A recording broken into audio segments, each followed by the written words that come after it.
Dear brothers and sisters in the Lord, ప్రభునందు ప్రియమైన సోదరి సోదరులారా, today's verse for our meditation is taken from the book of Isaiah, chapter 41, verse 13. ఈ రోజు మన ధ్యానం కొరకు యెషయా గ్రంథం 41వ అధ్యాయం 13వ వచనం నుండి తీసుకొనబడింది. I will uphold thy right hand. నీ కుడి చేతిని పట్టుకొనుచున్నాను.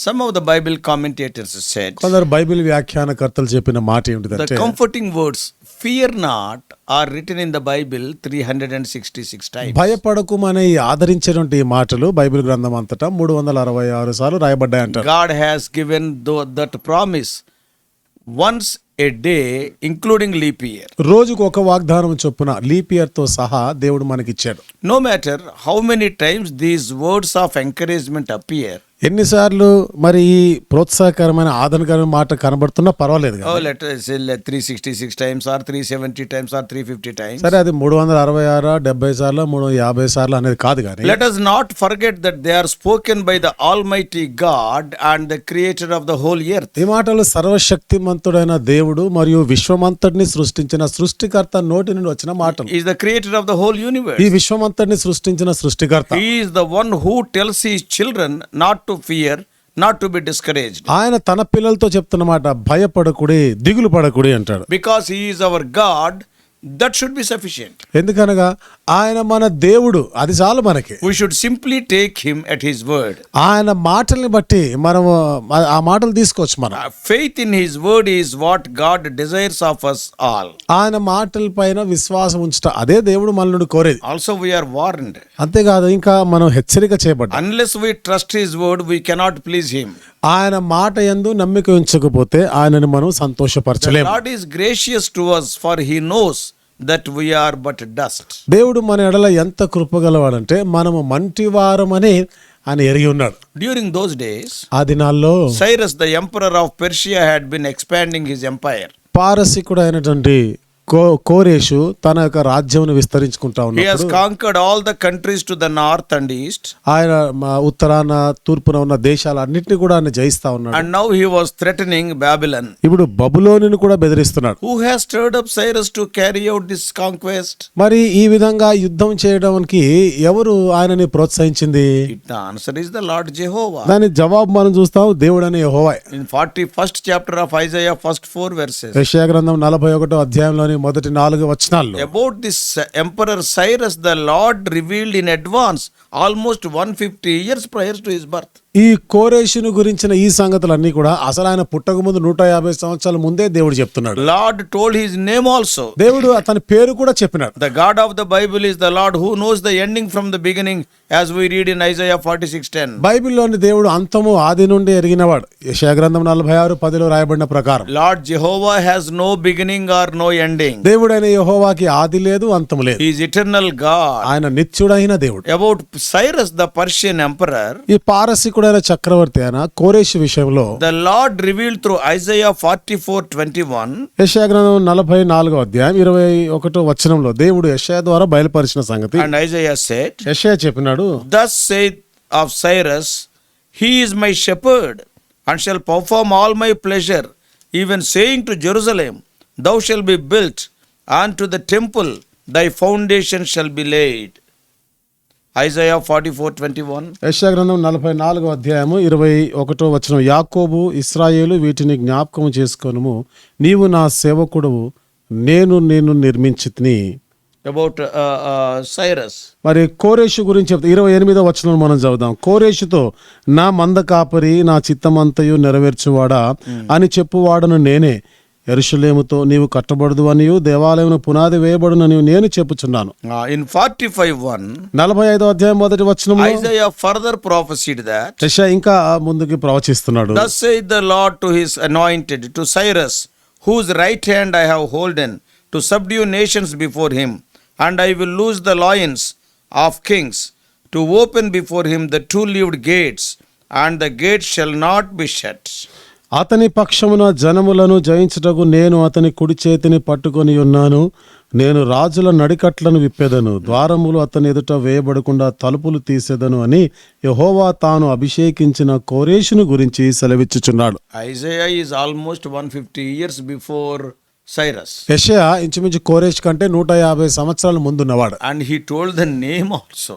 ఈ పేరు కూడా చెప్పినాడు ఆయన. As per prophecy, Cyrus initiated the conquest. ఈ ప్రవచనానుసారంగా కోరేష్ తానే ఈ యుద్ధం చేయడానికి పూనుకున్నాడు.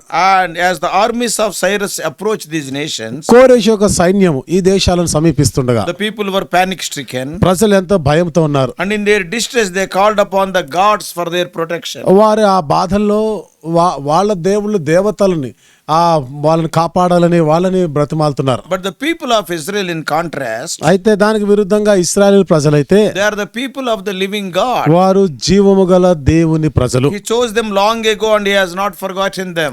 ఎప్పుడో ఆయన వారిని ఏర్పరచుకున్నాడు కానీ ఇంకా మర్చిపోలే. Often they left him, and when they went after the idols, అనేక పర్యాలు వారు విగ్రహారాధికులు అయినప్పుడు దేవుడు వాళ్ళని విడిచిపెట్టినాడు. and even they left God, వాళ్ళు కూడా దేవుని and విడిచిపెట్టినారు. they went after the abominable things. వారు అన్ని కూడా హేయమైన వాటిని అనుసరించారు. But God was faithful. అయితే దేవుడు నమ్మదగిన వాడుగా Even by taking them through some difficulties, out of his love, he changed them and turned them back unto himself.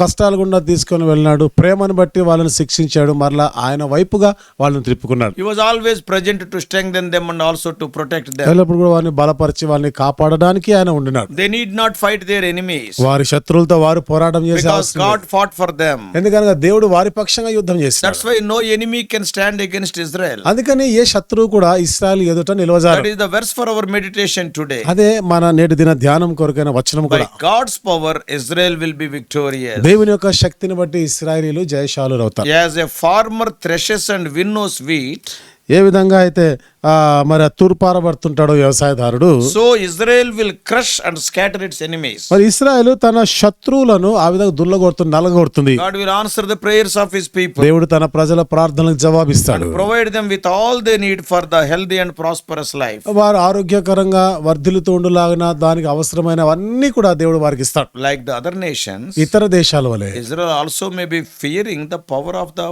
Persian Emperor Cyrus. ఇశ్రాయేలు కూడా ఈ పారసీకుడైనటువంటి ఆ రాజు యొక్కున్నటువంటి అధికారం శక్తిని బట్టి భయపడుతుండొచ్చు. But see the actions of God. కానీ దేవుని కార్యాలు చూడండి. The same Emperor Cyrus gave permission and asked Zerubbabel, the governor of Judah, to reconstruct the temple at Jerusalem. ఆ కోరేషు రాజే మరి అధిపతి అయినటువంటి జెరుబ్బాబెల్ ద్వారా ఆజ్ఞాయిస్తూ మీరు వెళ్ళండి, మరలా ఆ పడిపోయిన మందిరాన్ని కట్టుకోండి అని ఆజ్ఞాపించారు. Is it not wonderful? ఇది అద్భుతం కదా. A Gentile emperor asking the governor of Judah to start the reconstruction. అన్యజనుడైనటువంటి ఈ రాజు యూదా అధిపతి అయిన జెరుబ్బాబెల్తో మీ దేవుని మందిరాన్ని కట్టుకోండి అని అనుమతిస్తున్నాడు. What the అద్భుతం. Bible says. బైబిల్ ఏమని చెప్తుంది? The king's heart is in the hands of God. రాజు హృదయము దేవుని చేతిలో ఉందంట. We all know from history as to how people like Ezra and Nehemiah, చరిత్రలో కూడా మనకు తెలుసు, ఎజ్రా, నెహెమ్యా లాంటి వారు, prophets like Haggai, Zechariah and Malachi, Haggai, Zechariah, Malachi లాంటి ఈ ప్రవక్తల గురించి how కూడా they తెలుసు. joined that team.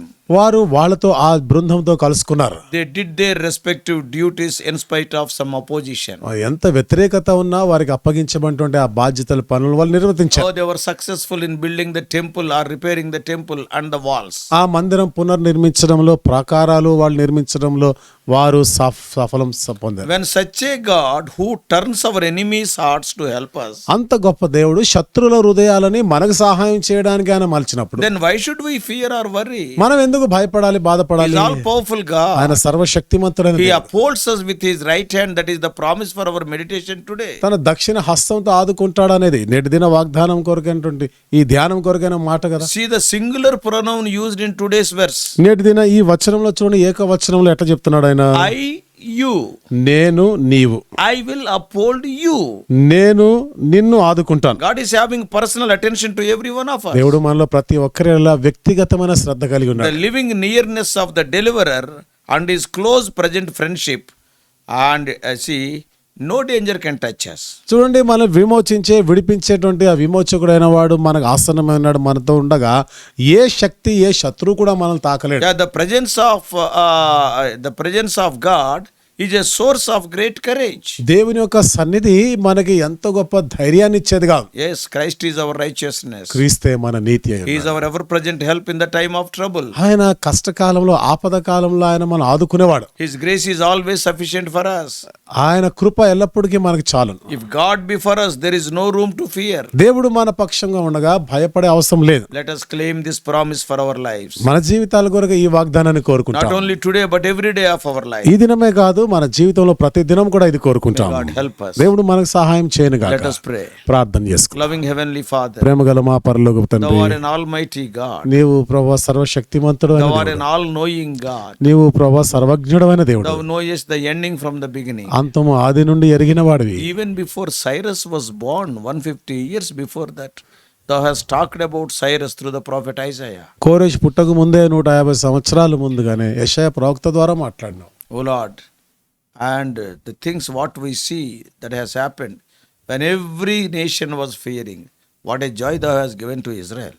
జరుగుతున్న సంగతులు ఎవరిని చూసినాడు ప్రతి దేశం వారు భయపడుతుండగా ఇశ్రాయేలు వారికి ప్రభువును ఎంత సంతోషాన్ని ఇచ్చావు. O Lord, actually he has to kill the Israelites. వాస్తవంగా ఇశ్రాయేలును చంపవలసిన He వాడే. has to fight with the Israelites in Babylon. బబులోనులో ఉన్న ఇశ్రాయేలు వారితో యుద్ధం చేయవలసిన వాడే. O Lord, Thou hast made Cyrus as the protector of God's people. అయితే కోరేషుని దేవుని ప్రజలని కాపాడువాడుగా You చేసినావు. are my shepherd, you said. నీవు నా కాపరివని చెప్పినావు. Such a great God. అంత గొప్ప దేవుడవు నీవు. When our ways are, O Lord, pleasing in your sight, మా ప్రవర్తన మా మార్గం నీ దృష్టికి ప్రీతికరమైనప్పుడు you will turn our enemies as our friends. మా శత్రువులని సహితము మిత్రులుగా మార్చేవాడు. O Lord, the people who want to cause harm to us, Thou will turn them as our help. మాకు హాని చేయాలనుకున్న వారిని ప్రభా మాకు సహాయం చేసే వారిగాను మార్చగలిగే దేవుడు. To be faithful. నమ్మకస్తులుగా ఉండలాగిన సహాయం In చేయి. Jesus' precious name we pray. యేసు ప్రభువారి అమూల్యమైన నామములో ప్రార్థించి వేడుకుంటున్నాము తండ్రి. ఆమేన్.